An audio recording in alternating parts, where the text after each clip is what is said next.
Baik, pemirsa, kembali Anda menyaksikan Coffee Morning RDK di segmen ketiga ini. Nah, pemirsa, jika tadi kita telah menangkap dari Bang Robi maupun dari Pak Aziz bahwa Gubernur Kepri dan masyarakat Kepulauan Riau ini harus berjuang kembali untuk mendapatkan perizinan dari Lego Jangkar ini. Nah, pemirsa, tentunya kita ingin tahu selain daripada hal positif dari Lego Jangkar ini, apakah ada juga hal negatif yang diakibatkan dari penarikan Lego Jangkar untuk Kepri ini? Mungkin Pak Aziz bisa jawab hal itu, Pak. Apakah juga ada hal negatifnya, Pak, yang dari retribusi Lego Jangkar ini jika dikelola oleh pemerintah Provinsi Kepri? Tapi rasanya mungkin hal positif ya, Pak, ya, karena ini hanya pasti akan menambah PAD kita sendiri ya, Pak, ya. Ya, betul. Jadi kalau kita amati surat Menko Polhukam, ya, bahwa ketika orang berlego jangkar ini kan ada lebih kurang yang dia harus bayar. Pertama, pemanfaatan sumber daya alam, ya, lokasi. Kemudian ada pembayaran terhadap layanan yang dirasakannya atau belanja yang dilakukan. Nah, itu yang Pak Gubernur sampaikan bahwa alhamdulillah 3 lokasi kan BUP kita yang jualan lah kira-kira. Dampak positifnya adalah ketika kalau kita bisa terlibat mengelola salah satu pungutan, yaitu pungutan atas tempat tadi, itu maka mudah-mudahan ada koreksi antara pungutan yang diterima negara dan pungutan yang masuk ke kas daerah, karena objeknya pasti terkoreksi jumlahnya, besarannya. Jadi kalau ada pungutan daerah, di samping ada pungutan pusat yang memang layanan yang disiapin oleh pusat, ini akan terjadi koreksi yang baik bahwa tidak ada atas nama pribadi ambil keuntungan ini. Kan begitu. Halo, baik. Izin Pak, kita potong sebentar. Ya. Mungkin ada pemirsa yang menelpon. Baik, halo, assalamualaikum, selamat siang.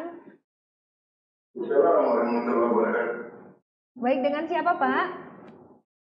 Saya dari Jakarta, Huzrin Hud. Oh baik, Pak Huzrin Hud. Nah, pemirsa, Pak Huzrin Hud ini adalah salah satu pejuang pembentukan Provinsi Kepri ketika Kepulauan Riau berpisah dari Riau dahulu. Nah, baik Pak Huzrin, Pak. Nah, ini kan menjadi isu yang terbaru di Provinsi Kepri saat ini bahwa Lego Jangkar Kepri ini kita sudah tidak ada harapan karena Kementerian Perhubungan tidak memberikan izin kepada pemerintah Provinsi Kepri untuk mengelolanya, Pak. Nah, Anda selaku mungkin ya salah satu tokoh pembentukan Provinsi Kepri, bagaimana melihat hal ini, Pak? Silakan, Pak Huzrin.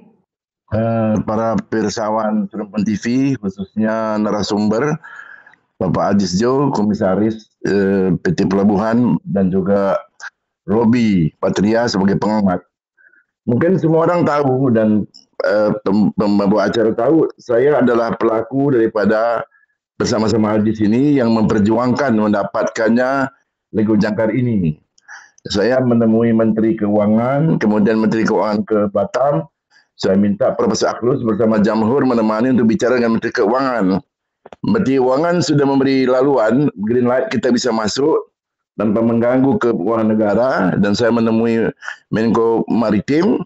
Kemudian kita beberapa kali rapat yang saya pernah menjadi direktur daripada PT Pelabuhan. Kalau bahasa tidak ada harapan, saya pikir Menteri Perhubungan dan siapapun di negara kita ini, dia mesti berpijak pada dasar undang-undang. Undang-undang telah mengamanahkan bahwa 0-12 mil itu hak daerah, dan itu telah kita bincangkan dengan Menkumham, dengan Menteri Perhubungan, Dirjen, mereka mengakui kebenaran pada Kepulauan Riau. Terakhir kita mendengar kabar baik dari Menko Polhukam menjelaskan bahwa posisi Kepulauan Riau berhak mendapatkan daripada hasil Lego Jangkar. Adanya negosiasi gubernur dengan Menteri Perhubungan itu hal yang lain saya kira. Dan itu sudah saya sampaikan langsung dengan gubernur waktu dia bertemu saya di Tanjung Pinang. Jadi jangan bilang tidak ada harapan. Kita harus terus menegaskan bahwa undang-undang itu adalah milik kita. Karena ini prinsip. Kalau berharap pada undang-undang kelautan itu mustahil. Karena itu undang-undang belum disahkan dan perlu banyak masalah. Karena kalau kelautan membuat provinsi kelautan sendiri, daratan akan membuat sendiri. Dan kita sudah punya undang-undang 23. Tentang hal itu tinggal membentuk PP-nya. Kita kalau merebut PP sudah ada undang-undang lebih cepat daripada membentuk baru. Kedua, memperjalan 10% PR sudah tidak mungkin. Pertama, kita belum pernah berproduksi, bereksploitasi, hanya eksplorasi. Itu tidak dapat. Dan tahun dan tahun ke depan sudah menghilangkan gas dan batu bara. Kembali kepada surya. Jadi itu sudah tidak lagi harapan.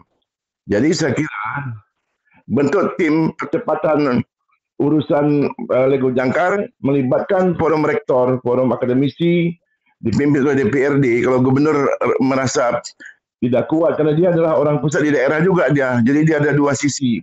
Dengan dinasnya mungkin merasa sungkan-sungkan, tapi kalau kami bersama Robi dan bersama DPRD bersama akademisi mendatangi Menko Polhukam, mendukung Menko Polhukam, kemudian kita ke Departemen Perhubungan, saya kira tidak ada alasan. Jadi ini hal yang prinsip saya kira, dan hendaknya jadikan pemikiran jangan langsung tidak ada harapan dan habis. Kita jangan diberi hayalan terus.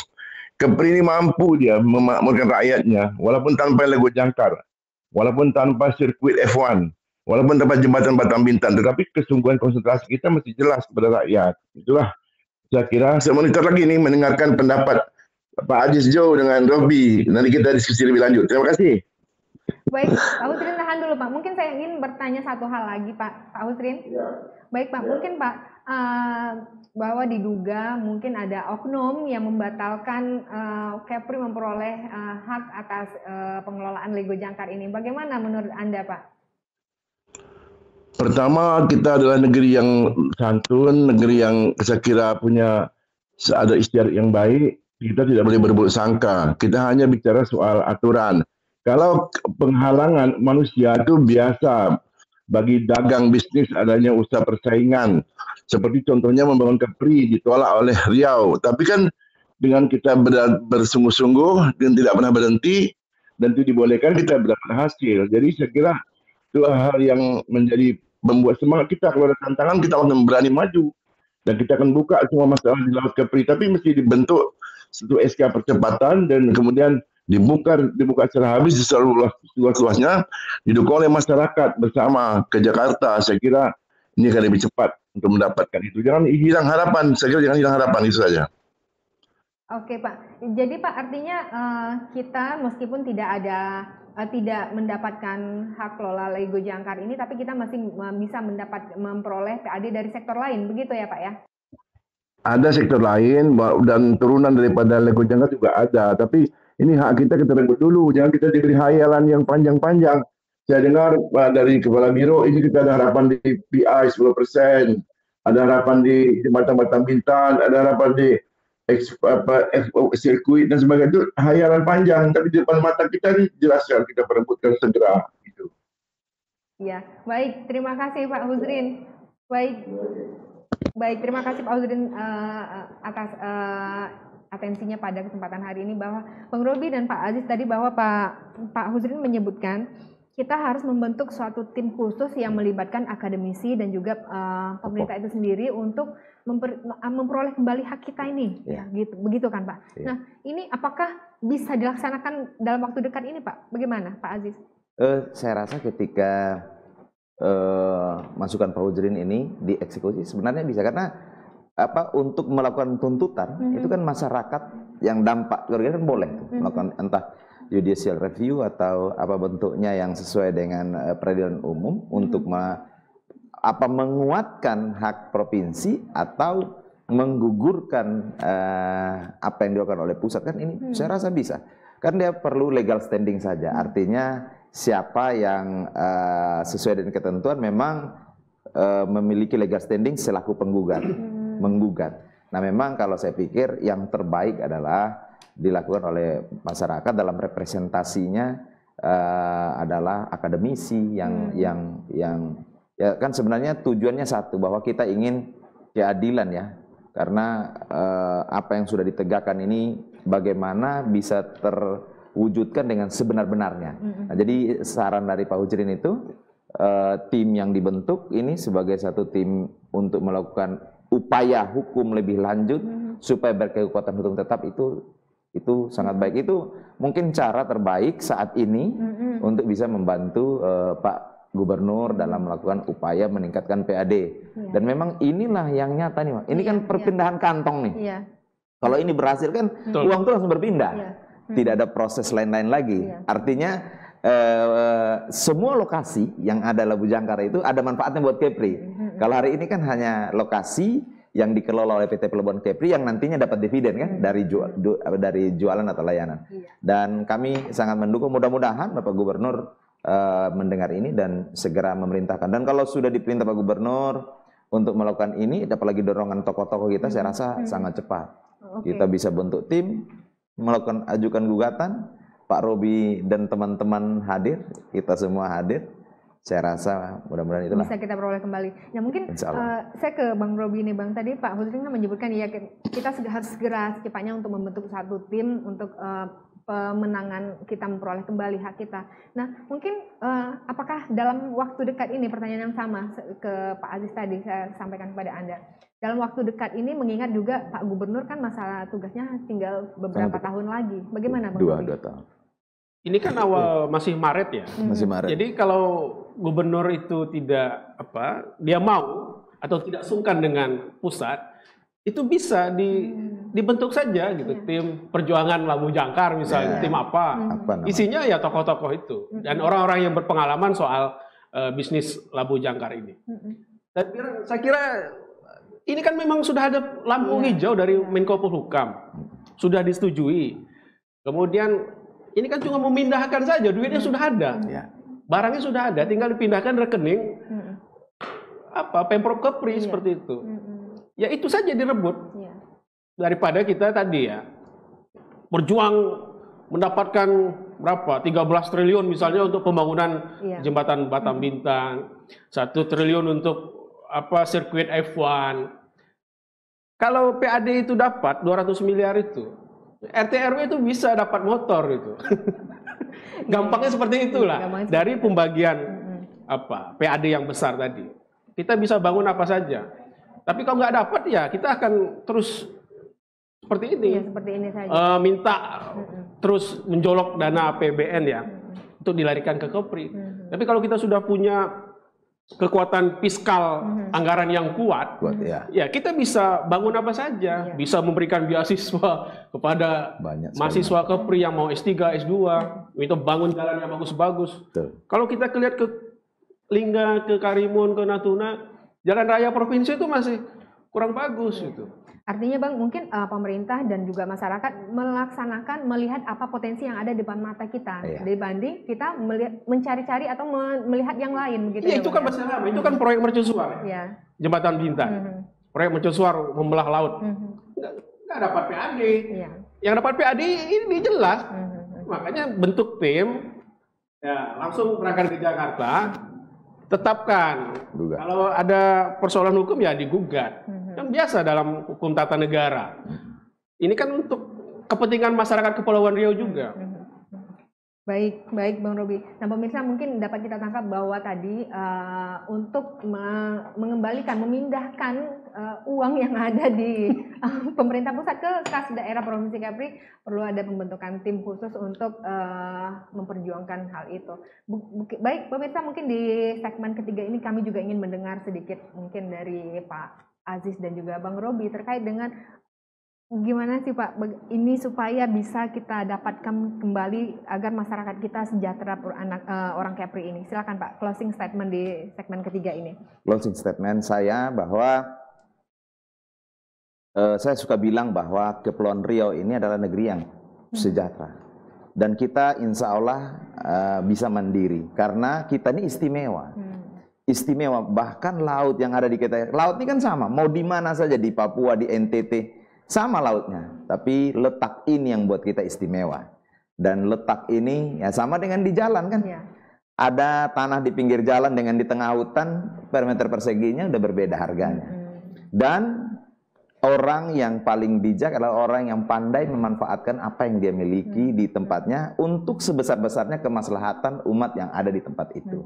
Saya yakin ini ada dan bagaimanapun itu sudah diatur juga dalam Undang-Undang Dasar 1945 pasal 18A bahwa hubungan keuangan antara kita dan pusat itu harus adil dan selaras. Hari ini rasanya di Labu Jangkar keadilan itu belum ada. Ya, belum ada dalam hal apa yang langsung didapatkan oleh negara atau daerah ini. Ya, jadi memang kekuatan kebersamaan itulah yang perlu kita kuatkan sehingga kita bisa mandiri, kita mampu mandiri. Supaya seperti yang Bung Robi tadi sampaikan, ya, bahwa kalau kita mandiri, maka kesejahteraan itu akan cepat kita dapatkan. Dan ini kita bisa berdiri di kaki sendiri. Maaf, hari ini kita banyak sekali kebutuhan bangun infrastruktur dasar di pulau-pulau ya, mau jalan, mau dermaga, namun kita kurang uang. Nah, uang itu sebenarnya sudah tergambar di depan mata dengan apa namanya potensinya. Nah, bagaimana cara kita dapatkan? Dan itu ada hak kita di situ. Jadi perlu kita apa namanya wujudkan ini, dan tentu dukungan Bapak Gubernur dan seluruh tokoh ini. Dan memang ini sudah sebuah teori alam. Kalau kita tidak bersatu, maka yang di depan kita pun akan terabai. Maka semoga kita semua rakyat dan pemerintah ini bersatu, jangan tidak terpecah. Dan hari ini maaf ngomong, kalau kita dengar berita radio dan kan masyarakat begitu antusias dan semua mendukung Bapak Gubernur nih, rebut. Nah, ini yang perlu kita wujudkan dalam satu tim yang khusus kita rebut dengan cara-cara yang dibenarkan, cara-cara sesuai Undang-Undang Nomor 30 Tahun 2014. Ya. Baik. Terima kasih Pak Aziz. Mungkin, nah, saya ingin ke Pak Bang Robi, Bang. Terkait dengan Lego Jangkar di Kepri ini, apakah masih ada harapan? Silakan Bang. Ya, jadi closing statement-nya. Singapura itu kota kecil dengan 5 juta penduduk. Dia sejahtera makmur negara maju itu dari sektor laut perdagangan. Dia nggak punya sumber daya alam. Kita ini tinggal memanfaatkan potensi yang luar biasa besar itu. Bayangkan 120.000 lewat di Selat Malaka kapal itu. Bahkan kalau 2050 bayangkan 10 miliar penduduk akan berapa besar lagi kapal yang lewat di laut, berapa jumlahnya lewat di Selat Malaka itu. Dan itu lewat di depan rumah kita. Masa kita nggak boleh ngambil manfaat dari itu? Sementara setiap tahun kita dapat limbah slot oil itu. Kan jadi kita dapat dampaknya saja. Maka saya kira Pak Gubernur, Anda punya waktu tinggal 2 tahun lagi. Maka kalau ini tidak dimanfaatkan sayang. Maka kinerjanya akan dipertaruhkan untuk perebutan Pilgub 2024. Dia bisa punya nilai jual kalau PAD-nya bertambah. Dia bisa membanggakan kinerjanya selama menjadi gubernur dari 2021 ke 2024 dengan bertambahnya APBD ya. Kalau APBD-nya stagnan, maka itu tidak ada proses percepatan pembangunan.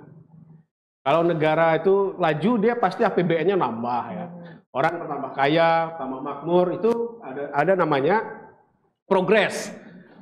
Jalan-jalan tambah bagus gitu. Kalau hanya stagnan itu berarti kurang kinerjanya. Maka ini salah satu pintu masuk dia untuk menambah kinerja gubernur supaya berhasil, yaitu PAD Kepri bertambah. Dari mana? Dari sektor Labu Jangkar. Dan dia bentuk aja tim untuk berjuang. Pak Uzrin, Pak Kasimjo, pasti tokoh masyarakat mau lah berjuang merebut hak kita itu. Kalau tanpa itu Kepri biasa-biasa saja. Biasa saja. Oke, baik Bang Robi, terima kasih. Artinya masih ada harapan jika kita mau bekerja untuk mewujudkan Lego Jangkar dikelola oleh pemerintah Provinsi Kepri. Baik pemirsa, demikian perbincangan kami pada hari ini. Terima kasih untuk Anda yang sudah bergabung bersama kami hari ini. Dan pemirsa, setiap hari Kamis Tanjung Pinang TV selalu akan membahas berbagai isu yang sedang menarik terjadi di Tanjung Pinang, Bintan, Kepri, dan daerah Kepri lainnya. Nah pemirsa, akhirnya saya Dewi Sarah pamit undur diri. Namun sebelum itu pemirsa, kami mengucapkan terima kasih kepada sponsor pendukung, yaitu Sunfood, air minum dalam kemasan yang diproduksi di Kabupaten Bintan. Kemudian juga terima kasih untuk kole-kole penyengat dan juga Rumah Donat Tanjung Pinang. Nah pemirsa, akhir kata saya Dewi Sarah dan seluruh kru yang bertugas pamit undur diri. Assalamualaikum warahmatullahi wabarakatuh. Sampai jumpa.